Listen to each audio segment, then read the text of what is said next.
ত্রিপুরার মধ্যে অনেক ক্রিয়েটারে শুধু টাকা লোভে গ্যামলিং ট্রেডিং অ্যাপ্লিকেশনের প্রমোশন করছে। তো এই গাছটা এখন পুরোপুরি ভাবে রেডি হয়ে গেছে রস আসার জন্য। শুধুমাত্র একটা 30 সেকেন্ডের রিল ভিডিও বানানোর লেগে 40,000 টাকা 50,000 টাকা পর্যন্ত দিব আমার অফার করছে। তো এখন ভাই এই গাছটা থেকে রস নামানো হবে, যে গাছটার পুরো প্রসেসটা তোমাদেরকে আমি দেখিয়েছিলাম। তো এখন তোমাদেরকে কিভাবে লালিতে পরিণত হয় ওইটাই দেখাবো। এখন ওই লালিটাকে নামানো হবে, আর এইটা হলো ভাই আমাদের বাড়ি। তো আজকের ভিডিওতে এই সবকিছুই দেখাবো।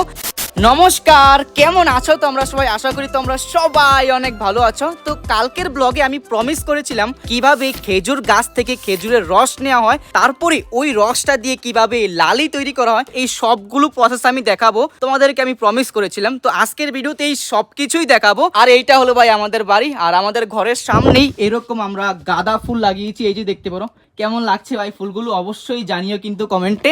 আর চলো আমরা গিয়ে এখন দেখি। বাড়ি থেকে বেরিয়ে ভাই অনেকটা জায়গায় আমি হেঁটে হেঁটে এসে গেছি, যেখানে ওই খেজুর গাছগুলো আছে তোমাদেরকে দেখানোর জন্য কিভাবে খেজুর গাছ থেকে খেজুরের রস নেওয়া হয়। আর এই খেজুর গাছগুলো দেখো দেখো কি সুন্দর লাগে না ভাই এভাবে দেখতে।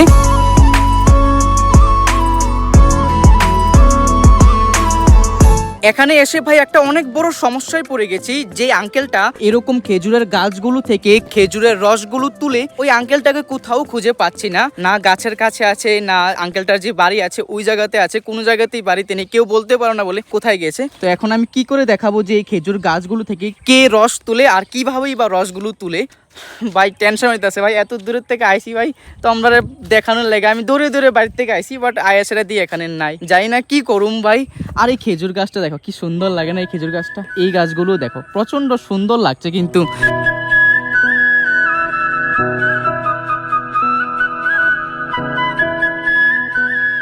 তো এতক্ষণ ধরে ভাই আমি যাকে খুঁজছিলাম ওই আঙ্কেলটাকে আমি পেয়ে গেছি। এই যে দেখতে পারো এখানে ভাই খেজুর গাছ থেকে রস তোলার জন্য প্রস্তুত করা হচ্ছে। তো চলো এবার তোমাদেরকে আমি এক এক করে দেখাই কিভাবে রসগুলো তোলা হয়। দেখো খেজুর গাছ থেকে রস নেওয়ার জন্য কত উপরে উঠতে হয়, এই যে দেখতে পারো অনেক উপরে উঠতে হয় কিন্তু। এখন সব থেকে বড় প্রশ্নের উত্তর দিচ্ছি যে কিভাবে নেওয়া হয় এরকম খেজুর গাছগুলো থেকে খেজুরের রস। প্রথমে এরকম খেজুর গাছগুলো যখন মানে এতটুকু বড় হয়ে যায়, তারপরে এই খেজুর গাছটাকে সুন্দর করে পরিষ্কার করে কয়েকদিন রাখা হয়, মনে করো 15 থেকে 20 দিনের কাছাকাছি রাখা হয়। তারপরে এই খেজুর গাছটার গাছের একদম উপরের জায়গায় যে পাতলা অংশটা থাকে, ওই পাতলা অংশটাকে ঠিক এরকম করে পাতলা পাতলা করে উঠায়, এরকম পাতলা করে উঠিয়ে এরকম করে পরিষ্কার করে রাখা হয়। তারপরে এই পাতলা লেয়ারটাকে যখন দাও দিয়ে উঠিয়ে দেওয়া হয়, তখন এই এতটুক জায়গার অংশ থেকে এক প্রকারের জল অথবা কষের মতন বের হয়, এরকম টপ টপ করে পড়ে, এরকম টপ টপ করে পড়ে। ওই কষটাই অ্যাকচুয়ালি এই খেজুর গাছের রস।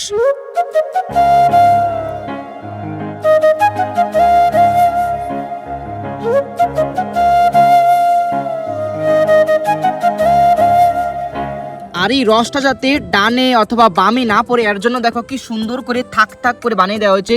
1টা 2টা 3টা 4টা 5টা 6টা 7টা থাক। আর এই 7টা থাকের সবগুলো দিয়ে মাঝে এসে রসটা এসে এভাবে পড়ে। আর এই মাঝে এসে পড়ে এটা দেখা চুঙার মতন অথবা একটা পাইপের মতন দিয়ে রেখেছে, এইটাকে বলা হয় নলি। আর এই নলিটা দিয়ে এসে টিনের মধ্যে পড়ে, অথবা কেউ কেউ এখানে মাটির কলসি লাগিয়ে রাখে, ওই কলসির মধ্যে পড়ে। দেখো কি সুন্দর করে সিস্টেমটা ডিজাইনটা বানানো হয়েছে, যাতে এক ফোঁটা রস যাতে মাটিতে না পড়ে। এর জন্য দেখো কি সুন্দর করে ঠাক ঠাক করে ডিজাইন করা হয়েছে। তো এরকম করে রসগুলো সংরক্ষণ করা হয়। তো কিরকম লাগলো আজকে এই প্রসেসটা অবশ্যই কমেন্টে জানিও কিন্তু।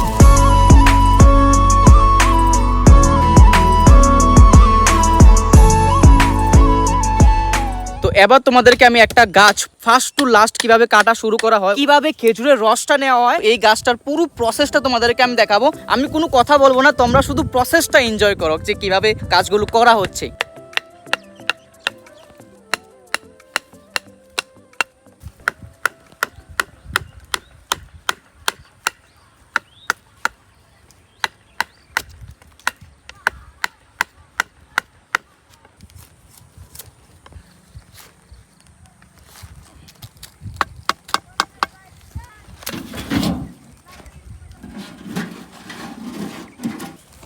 তো এই গাছটা এখন পুরোপুরি ভাবে রেডি হয়ে গেছে রস আসার জন্য।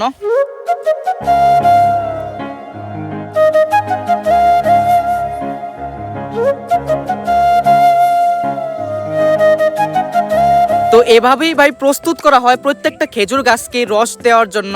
আজকে যে রসটা পরে জমবে এই রসটা কালকে ভোরবেলা এসে নিয়ে যাওয়া হবে, আর ওই রসটাকেই তাপ দিয়ে লালিতে পরিণত করা হবে। ওইটার জন্য আমাদেরকে আরো একদিন অপেক্ষা করতে হবে। তো কালকে খুব সকাল সকাল ঘুম থেকে উঠে আসতে হবে আমাকে। এখন পুরো এক রাত অপেক্ষা করতে হবে এই খেজুর গাছ থেকে যে রসটা জমবে ওই রসটা দিয়ে লালি কিভাবে তৈরি করা হয় ওই প্রসেসটা তোমাদেরকে দেখানোর জন্য। আমি যখন কালকে ভোরবেলা আসবো তখন আমি টাটকা খেজুরের রসও খাবো। দেখা যাক কালকে খেতে পারি কি পারি না, আর ব্লগটা কতটুকু দূর পর্যন্ত বানাতে পারবো। আর আজকে একটু পরেই ভাই সন্ধ্যা হয়ে যাবে, সূর্য দেখো একদম নিচে নেমে এসে গেছে। তো দেখা হচ্ছে কালকে সকালবেলা মানে ভোরবেলায়। The next day. Good morning সবাইকে। ভাই আজকে প্রচন্ড ঠান্ডা, আমার পিছনে দেখো ভাই কিচ্ছু দেখা যায় না কুয়াশার কারণে। এই দেখো ভাই এত বেশি কুয়াশা মিলেছে আর প্রচন্ড ঠান্ডা লাগছে। ভাই দেখো এখন বাজে 5:06 বাজে, এখন 5:06 বাজে। আর আমার সামনে দেখো ভাই কিচ্ছু দেখা যায় না, এত বেশি কুয়াশা। দেখো কিচ্ছু দেখা যায় না সামনে কিন্তু খেজুরের গাছগুলো আছে। দেখি গিয়ে ওই আঙ্কেলটা কি খেজুর গাছ থেকে নামিয়ে ফেলেছে নাকি এখনো আছে। যদি না নামায় তাহলে তোমাদেরকে আমি দেখাতে পারবো। 5টার সময় গিয়েও যদি দেখি যদি নামে এলাই তাহলে তো শেষ ভাই।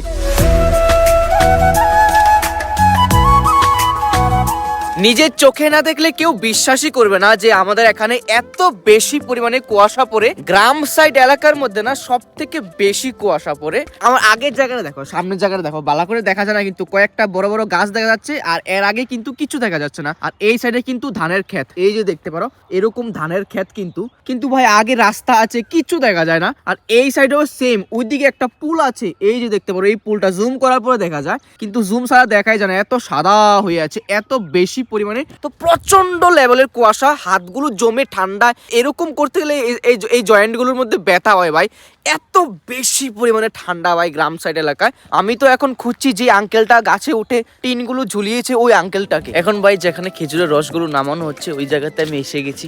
এই যে দেখতে পারো ভাই আঙ্কেলটা উঠছে উপরে।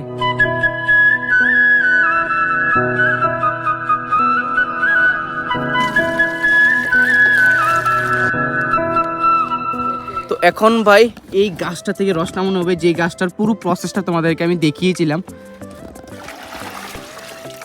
আর এই গাছটার পুরো প্রসেসটা কিন্তু তোমাদেরকে আমি দেখিয়েছিলাম একদম স্টার্টিং থেকে, কিভাবে স্টেপ বাই স্টেপ গাছটাকে ছুলিয়ে রস নেওয়ার জন্য প্রস্তুত করা হয়েছিল। এই রকম রস সংরক্ষণ হয়েছে।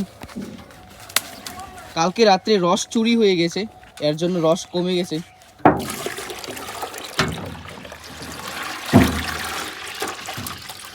তো এতক্ষণ ধরে তোমরা দেখেছো কিভাবে খেজুর গাছ থেকে রস নামিয়ে আনা হয়, আর এর আগে তোমাদেরকে আমি দেখিয়েছি খেজুর গাছ থেকে কিভাবে অ্যাকচুয়ালি রস তোলা হয়। এখন চলবে ওই রসটাকে এনে ভালো মতন পরিষ্কার করে প্রায় 2 থেকে 3 ঘন্টা তাপ দেওয়ার পরে এটা লালিতে পরিণত হবে। তো এখন তোমাদেরকে কিভাবে লালিতে পরিণত হয় ওইটাই দেখাবো।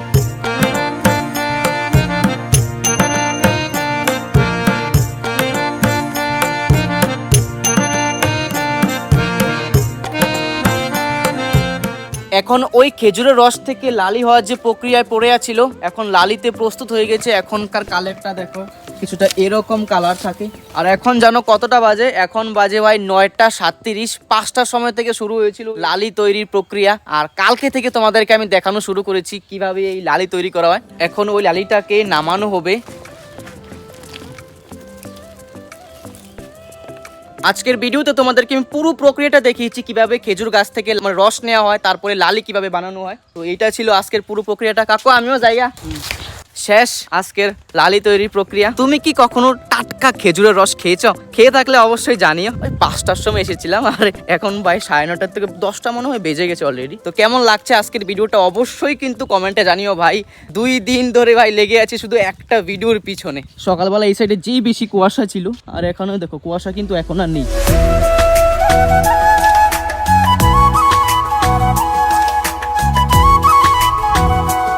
তোমাদের সাথে কথা বলতে বলতে আমি এসেও গেছি আমার বাড়ির কাছে। এইটা হলো ভাই আমাদের বাড়ি, এই যে দেখতে পারো। তারপরে ভাই লালি যেখানে বানায় ওই জায়গা থেকে বাড়িতে এসে ভাত খেয়ে স্নান টান করে একদম ফ্রেশ হয়ে বাড়ির একটু কাজ করেছি। তারপরে এখন যাচ্ছি ভাই ওই জায়গাতেই আবার তোমাদেরকে সানসেটটা দেখাবো। তো চলো ভাই যাই আস্তে আস্তে। এসে গেছি আমি ওই জায়গাটাতে যেখান থেকে সব থেকে সুন্দর সানসেট দেখা যায়। এই যে দেখতে পারো, দেখো এখানে আছে সূর্যটা, আর মাত্র শুধু একটুখানি বাকি আছে জায়গা, সূর্যটা ডুবে যাওয়ার জন্য। দেখো কি সুন্দর দেখা যাচ্ছে না। আর আমি এখন এই পার থেকে ওই পারে যাব এই বাঁশের তৈরি ছোট্ট একটা মাচা বা অথবা পুলের মাধ্যমে। ভাই আমি যখন রেগুলার ভিডিও বানাইতেছিলাম না, তখন আমার কাছে কিছু কিছু স্পন্সরশিপ তো এরকমও আইছে, শুধুমাত্র একটা 30 সেকেন্ডের রিল ভিডিও বানানোর লেগে 40,000 টাকা 50,000 টাকা পর্যন্ত দিব আমার অফার করছে। বাট আমি বানাইছি না, কোনো সময় বানাইছি না ভাই। টাকার ওই সময় খুব প্রয়োজন ছিল ভাই। আমার মোবাইলটা ভেঙে গেছে গা বন্যার সময়, আইপ্যাডটাও জলের মধ্যে ডুবে গেছে গা, একদিনের চেয়ে বেশি জলের নিচে আসছিল ভাই। আমি কোনো সময় এসব কথা কইছি না, কারণ অনেকে মনে করবো যে ভাই হ্যাঁ সিম্পাতি নিতে চায় বা যে হ্যাঁ গরিব এরকম দেখায় সেরা হ্যাঁ আমরা থেকে মানে আমি সত্যি কথা কইতে গেলে আমি কোনো সময় এরকম করতাম চাই না। আমার যে বন্যার যে ভিডিওটা আছে না, ভিডিওটা গিয়ে কমেন্ট সেকশনটি দেখো ভাই, অনেকে আমার কইছে ভাই টাকা দিও ভাই, তারপরে লইছি না ভাই। কারণ দেখো ভাই ক্ষয়ক্ষতি তো হয়ে গেছে, বন্যায় সবারই হয়েছে না, তো আমি একলা টাকা নিয়ে মানে এটা খারাপ লাগবো আমার থেকে, তো আমি কোনো সময় নিছি না ভাই। আমার একটা সময় এরকম হয়েছে, আমি যখন রেগুলার ভিডিও বানাইতেছিলাম তখন আমার একটা ভিডিওর মধ্যে আমি কইছিলাম যে রয়্যাল এনফিল্ড হান্টার 350 বাইকটা না আমার ভাই অনেক অনেক পছন্দ।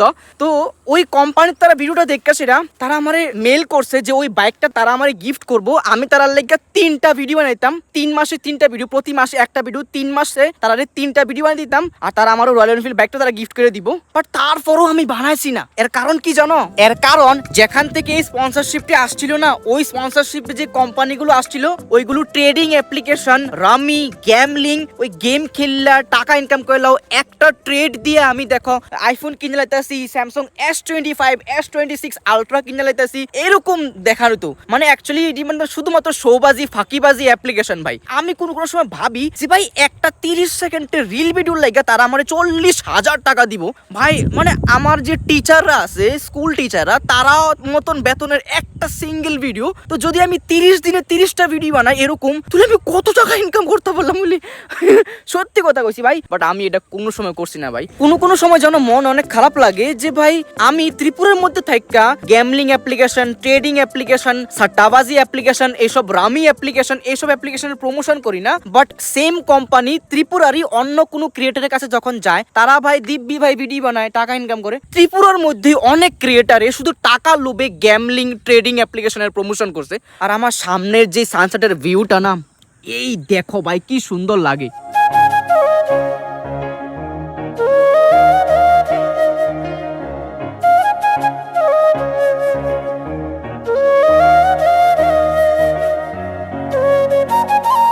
আর একটু পরেই চলে যাব বাড়িতে। কেমন লাগলো আজকের এই ভিডিওটা অবশ্যই কমেন্টে জানিও। যদি তুমি আমার প্রথমবার ভিডিও দেখে থাকো তাহলে প্লিজ আমি তোমাকে রিকোয়েস্ট করছি ফলো অথবা সাবস্ক্রাইব, যেটার জন্য আসছে ওটা করে পাশে থেকে সাপোর্ট করো। আমি সত্যি বলছি আজকের ব্লগে কিন্তু আমি অনেক কিছু দেখিয়েছি। তো ভালো থেকো তুমি, দেখা হচ্ছে তোমার সাথে কালকের একটা নতুন ব্লগে। ভালো থেকো তুমি।